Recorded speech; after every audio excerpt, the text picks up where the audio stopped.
Embrace yourself. Get yourself a drink. Get yourself a snack. We are about to talk some serious football. Inter versus Barcelona. Champions League semi-finals. They don't make it better than this. They truly don't. Just a month ago, both of these teams were one of the few that was still competing for a treble. Of course, things change. But listen, form goes out of the window. This is a game of big magnitudes. This is a game where you don't even need to sit down and tell the players, this is the game. You must step up. Champions League semi-final, 180 minutes away from a Champions League final, cementing your name in the history books. Look at me, I'm so excited. Let's talk some football, but before everything, if you're new, make sure to like, make sure to subscribe. It helps the channel grow and I will always appreciate it. But look, seeing as the first leg is in Barcelona, it's only right we start off with Barcelona. Now they're just coming off the bounce of a Copa del Rey final victory against Real Madrid. Going the distance, 120 minutes, but this is a Hansi Flick Barcelona team which Simone Inzaghi's Inter must fear. They must respect and they must not underestimate. Now let's just look briefly on some of their stats throughout the season before we look into their tactics. On average in La Liga, they average 70% of the ball. They are ranked number 1 for possession 1 in the final third. They've created the most big chances in La Liga with 144. They've scored 30 more goals than Real Madrid. A Real Madrid that has Kylian Mbappe, Rodrigo, Vini Jr., Jude Bellingham. And they are still due for a treble. Now that's just some interesting stats. Now let's look at how they set up. Now depending on who they play in midfield, it's usually between a 4-2-3-1 and a 4-3-3. But this is where it gets dangerous. And these are the things that Simone Inzaghi must look out for. They like to set up in possession in a 3-4-3. Now you're probably accustomed to the 3-4-3s where the players in midfield are wing backs. No, with Barcelona it's different. It's a 3-4-3 where the players in the centre position themselves in a diamond. It's one of the most narrow 3-4-3s you will ever see. Now you can clearly see from the photos. The wide channels are occupied by the wide players. Lamine Yamal, Rafinha. If Rafinha tucks inside, it's one of the fullbacks in Balde or Gerard Martin. But I have to emphasize on this. That little diamond, that little square in the centre is one of the most dynamic, one of the most penetrative, one of the best ball retaining. Like, that diamond is going to cause Simone Inzaghi's Inter a lot of trouble if they don't manage to contain it. Yeah, and how it usually happens is, of course, Rafinha, he likes to tuck inside and occupy one of those central areas, which means the fullback now occupies the flank, which he leaves unoccupied. Okay, Rafinha, he tucks inside. Why? He's dynamic. He's got the quick feet. He's got the shot from distance. He can make. Play him in and around his teammates. Play him closer to goal. There's a reason why Rafinha, in so many people's eyes, is a Ballon d'Or contender when you look at the output this season. So now that's 1 out of the 4. Then at times you've got Dani Olmo when he starts. Fancy, technically gifted, an eye for goal, an eye for creating an opportunity for his teammates. Listen, another player that Inter need to look out for. Then you've got Frenkie de Jong, who's made the resurgence. And listen, Frenkie de Jong, we all know how good Frenkie de Jong is when it comes to dictating the tempo of a game, when it comes to controlling games, when it comes to progressing the ball with his ball carrying, with his passing. But I left the best till last. In my opinion, if Inter don't find a way to control, in my opinion, the number 1 Ballon d'Or contender, in my opinion, the best midfielder in the world this season, if Inter don't manage to contain Pedri, I reckon it will be a tough watch for any Inter fan. And I reckon Barcelona will cement their name in the Champions League final. Pedri, what he's done this season offensively, defensively, this kid is running circles. This kid is playing with a smile on his face. This kid can do it all. You want him to dictate the tempo? He can. You want him to progress play with long-range passing? He can do it. You want him to progress play whilst carrying the ball? He can do it. You give him the ball under pressure, he can get himself in and out of those tight areas. But why? Why does this work? Why is Hansi Flick's formula working and it's paying dividends at Barcelona? It's because, look, you now get a bunch of technically gifted players and you put them in and around one another. They can bounce the ball off one another. They can utilize one another. They can drag drag the opposition into areas they don't want to come into. Why? Because that little central overload of 4 players outnumbers the majority of teams in the center of the park. And this is where, like, the crazy thing is, I've just sat now and praised all of their central players. I haven't even mentioned Lamine Yamal. The reason is, Barcelona's method is, especially under Hansi Flick, he came out in the beginning and said, the way I want this Barcelona team to play is a variety of different ways. Barcelona's always been accustomed to the tiki-taka. For me, it's different. I want them to be dynamic.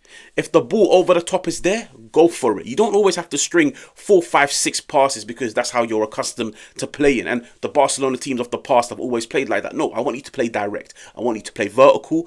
I want you to punish the opposition in whichever way it presents itself. You could even see, for example, the goal in the Copa del Rey. It literally starts from a 40, 50 yard pass over the top. And then Pedri gets the layoff and he puts it into the top corner. This is a Barcelona team that can play in a variety of different ways. And where the magic happens is when they overload the centre.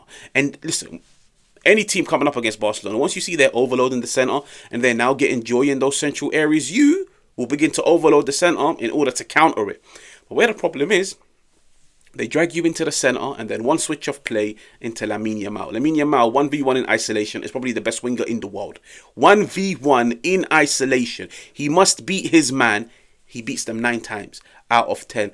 So in a sense, there's a method behind the madness. If you're going to leave us in the centre and you're not going to overload because you're worried we might get the ball to Lamine Yamal and you're going to sit back, them having those 4 or 5 players in midfield, they will run circles, they will create opportunities. But then if you do try to counter them and push players into midfield, you've now left Lamine Yamal 1v1 with the fullback. So that's how they set up. Okay, that's how they play their game. They created a surplus of opportunities this year. They've scored so many goals.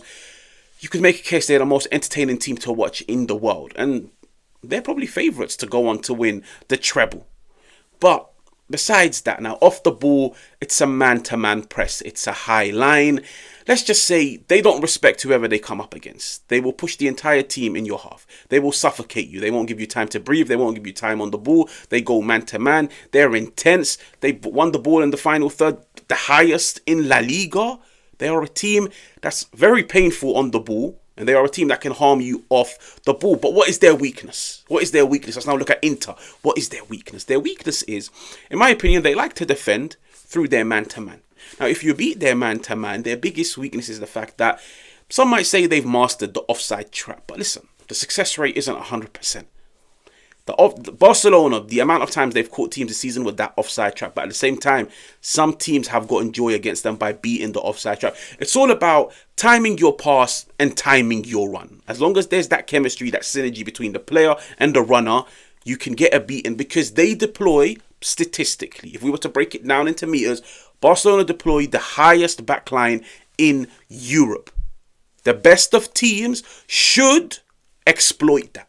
Okay, now of course with Barcelona, the fact that they counter press, the fact that they go man to man, it means they try and prevent any opportunity you have to go long over the top. But this is where I look at Inter and I say, if you can beat the press, if you can beat the man-to-man approach, and you can get some time and space on the ball and maybe get it to a Çalhanoğlu who can spray passes from deep, somebody like a Barella, Marcus Thuram being back available is the most important thing for Inter. They will need runners in behind. Okay, and you can clearly see so many teams that have beaten Barcelona this season, they've deployed that method. Once they beat the press, go long. But now you look at your teammates and you tell them, time the pass, time the run. So there's definitely joy you can have against this team. But where they're most penetrative is when you give them possession and you try to sit back, they've got players that are just too talented. And that's where I look at Inter and say, sometimes a lack of fatigue, a lack of physicality. Sitting back and inviting pressure against this Barcelona team is very different to doing it against Bayern Munich. This is a team that can punish you. And this is a team that's been punishing teams throughout the season. Now, when it comes to Inter, how can Inter counter it? Because in my opinion, you have to counter the central overload. Now, Inter, they set up, of course, in the 3-5-2. The 3 players in midfield, Çalhanoğlu, Mkhitaryan, Barella, they are going to have the performances of their life. They are going to have to maybe track runners. Don't let them drag them into areas they don't want to go into. But this is now where me personally, I look at Bastoni and I look at Martinez. And I tell them, we already now know from the jump. Barcelona, they invert players into central areas. They always, at a minimum, have 4 in central areas. Inter have only got 3 midfielders. Bastoni, in build-up, you have to step into midfield. If it means going man-to-man, 4 against 4, and just leaving Acerbi and Bisek at the back, so be it. You need to prevent them from having any fun, from retaining the ball in those dangerous areas. Bastoni, you need to step up. If it comes to progressing the play, Martinez, Marcus Thuram, if anything, maybe even both of you, they need to drop deep and help the Inter midfield players progress play by creating that passing angle. Yeah, it's all about overloading for me the centre, okay? Because Barcelona will do that. So you can either take the gamble and leave them to do it and play a different game, but they've got 2 good players in midfield. Or you can counter it by going man-to-man. By, if anything, dropping more than 2 players to give yourself that numerical advantage and then bounce the ball over them. Listen, this is just tactics. On the day, it's who wants it most? Who's ready to step up? Who's ready to perform on a consistent basis? It's going to be a blockbuster of a game. But Inter, that central overload is something Bayern Munich didn't do. Okay? Barcelona. But any game you've seen of them this season, they overload that centre. They've got players that are so good on the ball. Inter going into this game, 3 games, 3 L's. Inter going into this game, questioning themselves. Inter going into this game knowing they can't win a treble anymore. Inter going into this game tired, leggy, fatigued. You're going to have to help one another out. If it means Marcus Thuram dropping in every single time, then so be it. If it means Lautaro Martinez playing as a centre forward, as a makeshift number 9, whilst allowing Thuram to just be the spearheader, the person that runs in behind, then so be it. Inter's midfield is technically gifted, but I feel like physically it is lacking. It's lacking because of the games, because of the reoccurring injuries, because of the load that these players have had for the past 2 to 3 years, okay? This is a Barcelona team, which fair enough is also fatigued. They've been competing for three trophies. But I feel like when you look at the ages, it's a younger Barcelona midfield. They've got players that are sharp. They've got players that are snappy. They've got players that are technically gifted. They've got players you do not want to give time and space on the ball. So with Inter, reactions are going to have to be spot on. The anticipation is going to have to be spot on. The man marking, they're going to have to be compact, force them into areas they don't want to go to. But when Inter regain the ball, they have to be direct. They have to target the channels. They have to find where the spaces are, and they have to be clinical. When it comes to my prediction on the game, I tell myself it's 2 teams going into it with a lot to prove. Barcelona want to win the treble. Inter, everybody's looking at them and saying, we're expecting a reaction. We didn't see the reaction against Bologna. We didn't see the reaction against Milan in the Coppa Italia. We didn't see the reaction against Roma in a must-win game in order to keep any hope of a Scudetto. I look at Inter and say, if there's one game out there that you guys have to react, that you guys have to put on a performance, that you guys have to squash all the doubts and all the criticism that's been coming your way from the past 2 to 3 days, this is the game. Now, we all know it's crystal clear. These Inter players from the start of the season made it crystal clear. We would favour the Champions League over the Scudetto. You are still in the running for the Champions League. You are 180 minutes away from a 90-minute final, which anything can happen. Inter are still regarded as the favourites. If it means playing through the pain barrier, if it means just digging in deep and just fighting through, like just giving yourself that extra endurance, just going at it, then so be it. Listen, you want to silence your critics, you go away to Barcelona and you tell everybody, listen, we've lost the last 3 games, but this is what we can do. Both teams go into different things on their mind, different types of pressures, different criticism from different sections of the media. Inter, I look at it and tell myself, whether it's San Siro or Barcelona, it's going to be a tough game for Inter. Inter, at the bare minimum, need to take the game to the San Siro level. Inter can't afford to go to Barcelona and be 2-3-0 down, because I feel like then it would be too big of a battle to try and rectify in 90 minutes. If Inter can punish this team's high line. Inter can punish the offside trap. Inter can use their physicality out wide in Dumfries and Dimarco to punish this Barcelona team. But it's all about being clinical. It's all about being efficient. It's all about being effective. My prediction, if I was to give you guys one, I would probably just, based on the performances, based on the morale, based on the confidence of winning a Copa del Rey, I look at it and tell myself, Barcelona might edge it at Barcelona with a 2-1. But Inter, Inter have got so many weapons. They've got so many players. They can punish them if they go out there and play 150%. And listen, I'm just a YouTuber giving my prediction. It's going to be a blockbuster of a game.